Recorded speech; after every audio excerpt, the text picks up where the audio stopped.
Every healthy system eventually discovers that preservation and purpose are not the same thing. There comes a moment when continuing to exist no longer serves what the system was created to accomplish. From the outside, this can appear reckless because we have been taught that survival is always the highest good. Yet many of the healthiest patterns in nature reveal something different. They persist only as long as their existence continues creating life beyond themselves. A forest does not mourn every leaf that falls because the forest is not organized around the survival of leaves. The leaf fulfilled its function by participating in something larger than itself. Once that participation is complete, releasing the leaf is not viewed as loss but as continuity. Human beings often struggle with this because we identify ourselves with the leaf while forgetting we also belong to the forest. We mistake the temporary form for the deeper movement that gave rise to it. This confusion quietly enters nearly everything we build. Organizations become dedicated to protecting their own structures instead of serving the people they were created to help. Families preserve unhealthy traditions because ending them feels like betraying the family itself. Communities defend habits that no longer produce life simply because those habits have become familiar. The longer something survives, the easier it becomes to confuse its age with its wisdom. One of the greatest tests of maturity is recognizing when maintenance has quietly become preservation for preservation's sake. Maintenance restores function. Preservation can eventually prevent function. At first, they look almost identical because both involve care, attention, and effort. Only over time does the difference reveal itself through the life that either continues flowing or gradually begins to stagnate. You can often feel this before you can explain it. Conversations become increasingly focused on protecting what already exists rather than discovering what is becoming possible. Decisions are evaluated according to whether they reduce uncertainty instead of whether they increase truth. Energy shifts away from creation toward defense. Without anyone intending it, the system begins organizing itself around avoiding endings rather than fulfilling purpose. That shift rarely announces itself dramatically. It usually arrives disguised as responsibility. Someone argues that now is not the right time to change because stability matters. Another suggests waiting until conditions improve. Another insists that everything simply needs one more adjustment before transformation becomes necessary. Each individual decision appears reasonable. Together, they slowly create a culture that mistakes delay for wisdom. The paradox is that healthy systems often appear less afraid because they know they can end without being failures. Their confidence does not come from believing they will last forever. It comes from understanding why they exist in the first place. When purpose remains central, ending becomes one possible expression of faithfulness rather than evidence that something went wrong. Survival becomes a tool instead of an identity. This changes how beginnings are understood as well. Many people imagine creation as the opposite of ending, but they are usually intertwined from the very first moment. Every beginning quietly contains the conditions of its own completion. A builder who understands this does not create something that demands endless existence. They create something capable of accomplishing what only it can accomplish before making space for what must eventually follow. Consider how different this is from the way fear designs. Fear builds systems that require constant justification for their continued existence. Every challenge becomes an enemy because any interruption threatens identity itself. Innovation becomes dangerous because genuine improvement might reveal that certain structures are no longer necessary. Even success becomes frightening because success raises the question of whether the original purpose has already been fulfilled. This is why voluntary dissolution is almost impossible for fear. Fear cannot distinguish between ending and annihilation. It assumes that if one expression disappears, all meaning disappears with it. But life repeatedly demonstrates another pattern. Seeds disappear into trees. Rivers disappear into oceans. Childhood disappears into adulthood. None of these are acts of destruction. They are transformations in which one faithful expression yields to another. Notice how often we resist this personally. We continue carrying identities that completed their work years ago because they once protected us. We introduce ourselves through stories that no longer describe who we have become. We defend beliefs that once helped us navigate uncertainty even after experience has revealed something larger. The identities are not wrong because they existed. They become burdens when they remain after their purpose has quietly concluded. This is why endings often feel confusing before they feel peaceful. The old structure continues asking for loyalty long after life has begun flowing somewhere else.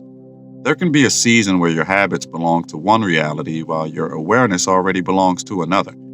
During that time, it is tempting to return simply because familiarity feels safer than openness. Yet returning to what has already fulfilled its purpose rarely restores life. It usually postpones the conversation you will eventually have to face. Many people think courage is the ability to continue indefinitely despite exhaustion. Sometimes it is, but there is another form of courage that receives much less recognition. It is the willingness to acknowledge that your effort has already accomplished what it came to accomplish. Instead of endlessly proving your value through continuation, you allow completion to speak for itself. That kind of courage requires a deeper trust, because there is no guarantee about what follows. Ironically, this trust often creates more life than endless perseverance ever could. When healthy endings are allowed, energy that had become trapped inside maintenance becomes available for imagination again. New relationships become possible because old expectations have been released. New questions emerge because old answers no longer demand protection. Reality begins breathing where it had previously been holding its breath. This suggests that wisdom is measured not only by what a system can sustain, but also by what it can gracefully release. A civilization that cannot conclude chapters will eventually fill itself with unfinished ones. A person who cannot complete seasons will gradually lose the ability to recognize new seasons when they arrive. Completion is not merely something that happens at the end of growth.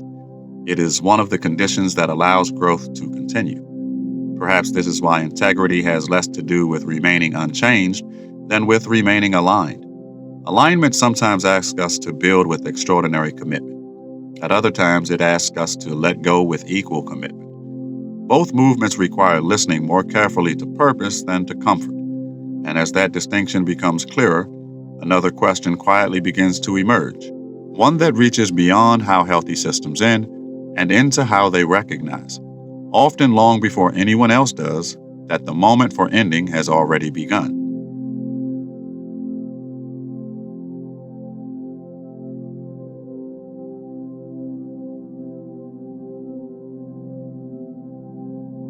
Recognition rarely arrives as certainty. More often, it begins as a quiet mismatch between what once felt alive and what now requires increasing amounts of effort simply to appear alive. The actions may remain the same, the language may remain the same, and the routines may continue without interruption. Yet something essential has shifted beneath them. You begin noticing that you are preserving momentum more than participating in meaning. Nothing dramatic has happened, but the current that once carried you forward has become strangely still. This is one reason discernment cannot be reduced to external measurements.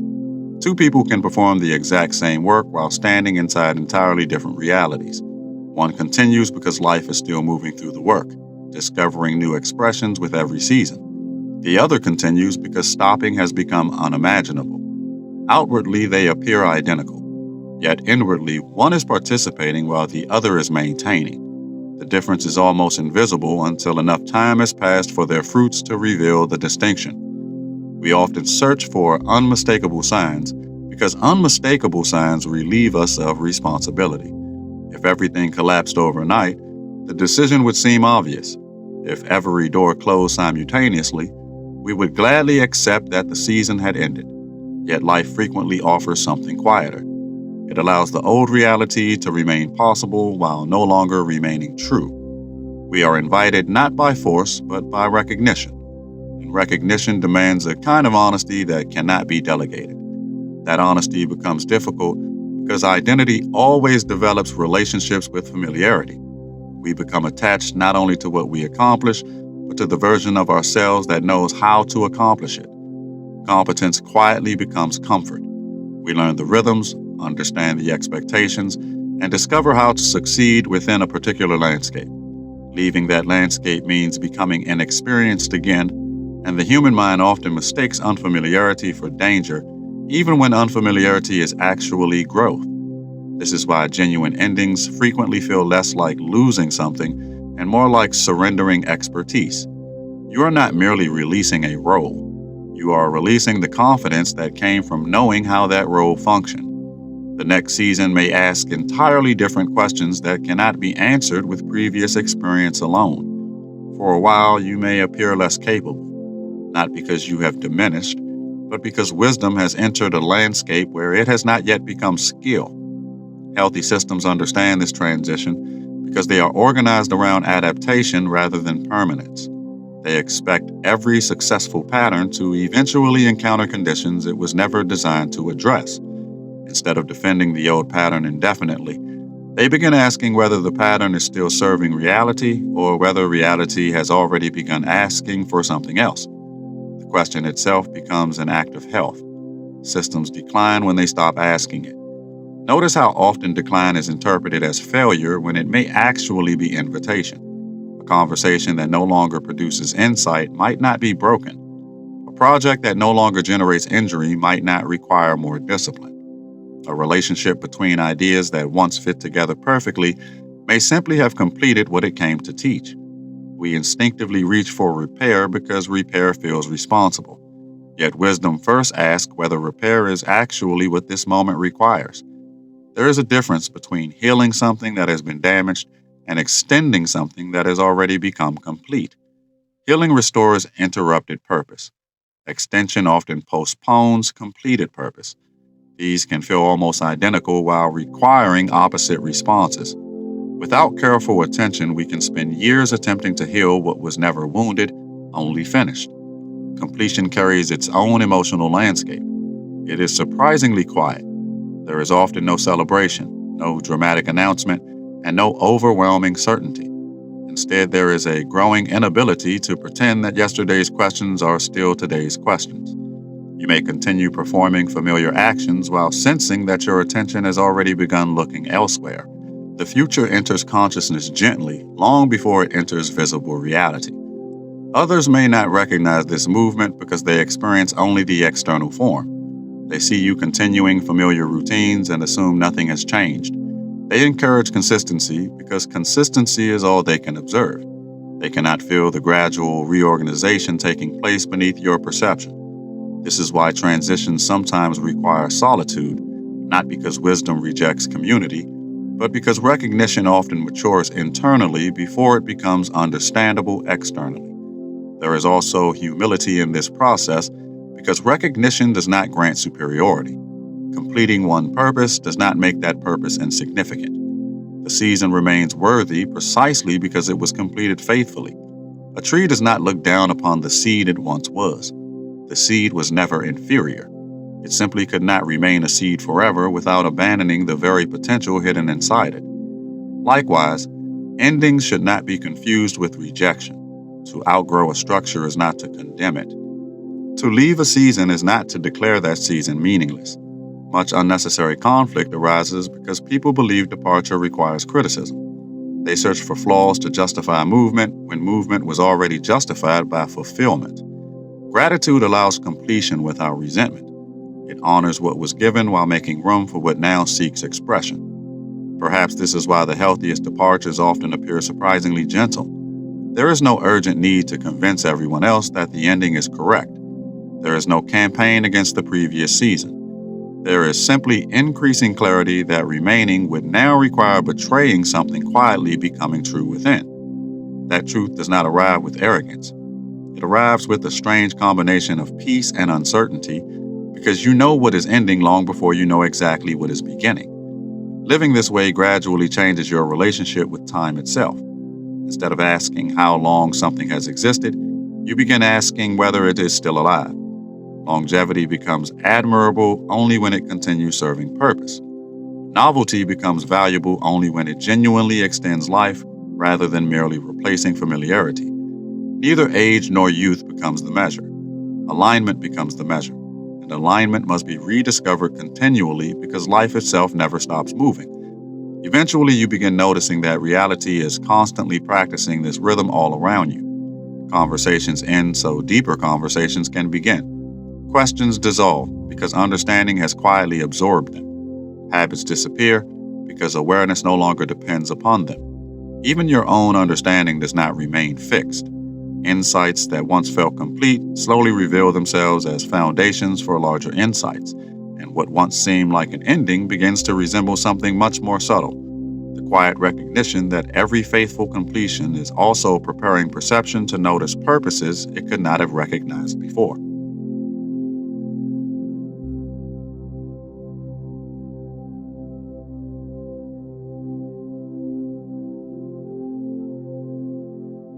Eventually, you discover that every meaningful ending asks the same quiet question: are you committed to the purpose, or have you become committed to the form through which the purpose once expressed itself? At first, this feels like an abstract distinction, but eventually it becomes intensely personal. Every life accumulates structures that once carried something beautiful. The difficulty is that beauty has a way of making the container feel sacred even after the movement that sanctified it has already continued elsewhere. We begin protecting yesterday's vessel while wondering why today's life feels increasingly distant. This is why healthy dissolution is never an act of contempt. You do not dismantle something because it lacked value. You release it because its value was fully expressed. Imagine insisting that every chapter of a book remain open forever because closing it feels disrespectful. The story could never continue. Turning the page is not rejection of what came before. It is the only way the earlier pages fulfill the purpose for which they were written. Many people quietly fear this because they believe meaning exists only while something is actively happening. They have never learned to recognize completed meaning. They know how to celebrate beginnings and endure struggles, but they do not know how to honor fulfillment. When something reaches its natural conclusion, they instinctively search for ways to restart it rather than asking whether its completion was always part of its design. In doing so, they often transform healthy endings into unnecessary burdens. Notice how often unfinished endings continue consuming energy long after active work has stopped. An organization that should have gracefully concluded continues holding meetings with diminishing purpose. A personal ambition that quietly fulfilled its deepest lesson continues demanding years of additional effort simply because no formal ending was acknowledged. Relationships between people, ideas, and identities remain psychologically active even when they have already become structurally complete. The absence of completion creates invisible maintenance that few people recognize until they finally release it. Completion has an intelligence of its own. It gathers scattered attention and gently returns it to the present. Instead of continuously investing awareness in preserving what has already finished, it frees perception to notice what has quietly begun emerging nearby. This is one reason voluntary dissolution creates more possibility than forced collapse. Collapse releases energy through exhaustion. Completion releases energy through clarity. Although both produce change, they do not produce the same kind of future. The healthiest builders understand this long before others recognize it. They do not measure success by how difficult it becomes to end something. They measure success by whether the purpose continues living beyond the structure that originally carried it. A teacher succeeds when students no longer depend upon the teacher. A bridge succeeds when attention shifts from the bridge to the places it connects. The greatest creations eventually become almost invisible because they have successfully transferred attention towards life itself rather than toward themselves. This reveals another misunderstanding that quietly shapes modern thinking. We often assume permanence proves significance. Yet some of the most significant moments of your life lasted only minutes while continuing to shape decades afterward. A single conversation altered the direction of your future. A brief encounter changed how you understood yourself. An insight arrived unexpectedly and quietly reorganized years of perception. Their duration was small, but their influence continued expanding long after the events themselves disappeared. Perhaps significance and duration have never been the same measurement. Duration describes how long something occupies time. Significance describes how deeply it reorganizes life. Healthy systems recognize this difference because they are more interested in transformation than occupation. They do not ask how long they can remain present. They ask whether reality has become more alive because they were present at all. When this understanding matures, success begins to feel remarkably different. Success is no longer measured by endless expansion. It becomes measured by faithful completion. Sometimes faithfulness asks you to build patiently for decades. Sometimes faithfulness asks you to conclude while growth still appears possible because the deepest purpose has already been fulfilled. The outside observer may not understand the decision because they evaluate continuation as success in itself, while the builder evaluates alignment as the greater responsibility. This demands a different relationship with uncertainty. You cannot always know what comes after completion. In fact, the absence of certainty is often what reveals that completion is genuine rather than strategically planned. If every future step were already visible, you would simply be extending the previous system into another form.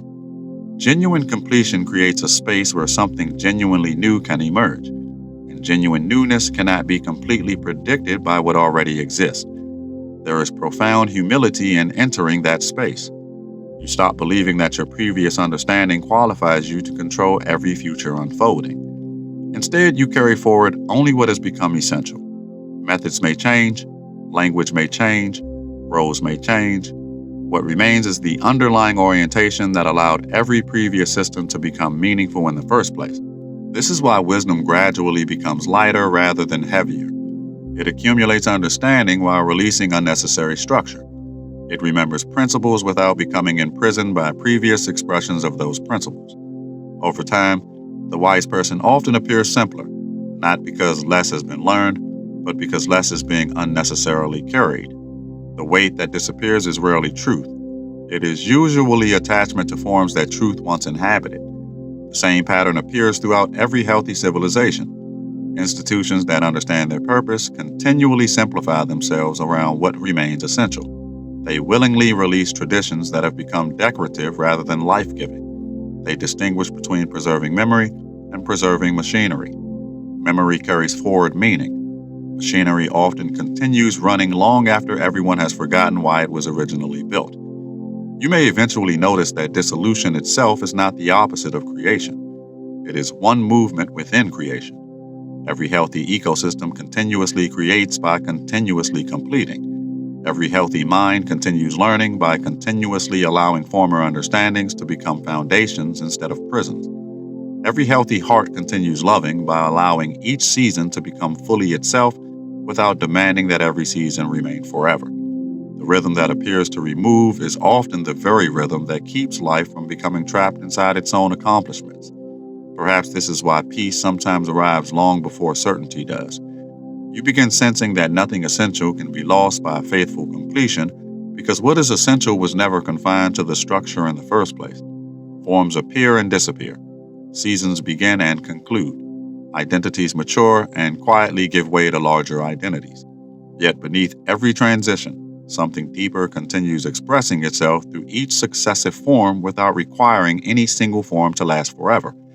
And once this becomes more than an idea, once it becomes something you begin recognizing in your own decisions, your own relationships, your own work, and even your own understanding, you may discover that the deepest question was never whether something should continue existing. The deeper question has always been whether you are willing to let life remain more faithful to its purpose than you are to any particular expressions of that purpose. Because from that willingness, an entirely different way of building, serving, completing, and beginning quietly comes into view. If this transmission resonated, the spiral continues. You did not arrive here by chance, and you do not leave unchanged. More teachings are unfolding across the Vaharat library, each one meeting you where you are, not where you think you should be. Follow resonance. The next threshold is already listening.